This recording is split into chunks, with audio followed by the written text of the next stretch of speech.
Şenbe gününden ýekşenbe gününe geçen gije sagat 2-de Aşgabatdaky Talyplar çärä äkidildi. Olar şol gidişlerine öýlän sagat 2:30-da umumy ýaşaýyş jaýyna geldiler diýip Azatlyk Radiosynyň paýtagtdaky habarçysy aýdýar. Howpsuzlyk ýagdaýlary sebäpli adynyň efirde atlandyrylmasyzlygyny soran habarçymyz gürrüň edilýän Talyplaryň Türkmenistanda her ýylyň aprel aýynyň soňky ýekşenbesinde bellenilýän bedew bayramy münasibetli geçirilen çärelere gatnaşdyrylandygyny belläp, Talyplaryň öz din şununda 12 saatdan gowrak wagt aýak üstünde durmaly bolandygyny aýtdy. Talyplar çäreden gelende olaryň ýüzünde gülki ýok, ýa-da ýagdaýynyň gowy däldigini soramasaň da aňsa bolýar. Talyplaryň käbiri özleriniň Azatlyk Radiosynyň üssü bilen prezident Gurbanuly Berdimuhammedowdan işgärleri we talyplary çärä diýip, ondan oňa süýremegi besetmegi soraýarlar diýip habarçymyz belledi.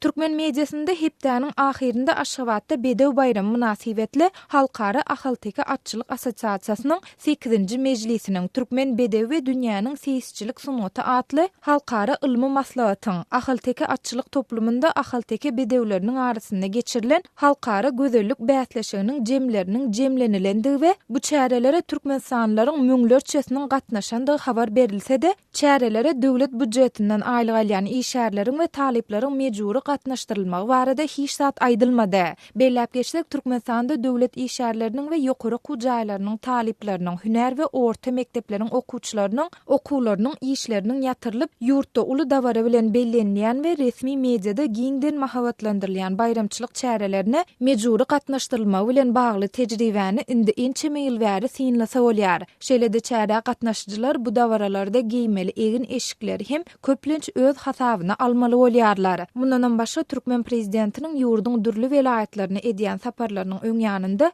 döwlet işgärleri we talypdyr okuwçylar köçeleri süpürmek, haşal otlary, zirdiwilleri arasalamak ýaly çärelere hem mejburi gatnaşdyrylýar. Çärelere gatnaşmakdan ýüze Türkmen häkimetleri tarapyndan ýa işden ýa-da okuwdan çykarylmak haýwat atylýar. Munyň üstesinde çärä gatnaşanlardan şatlyk şowhuny bilen çapak çalyp ýylgyrmak hem talap edilýär diýip adynyň efirde agzalmazlygyny soran Aşgabatly talyp Azatlyk Radiosy bilen söhbetdeşlikde gürrüň beripdi.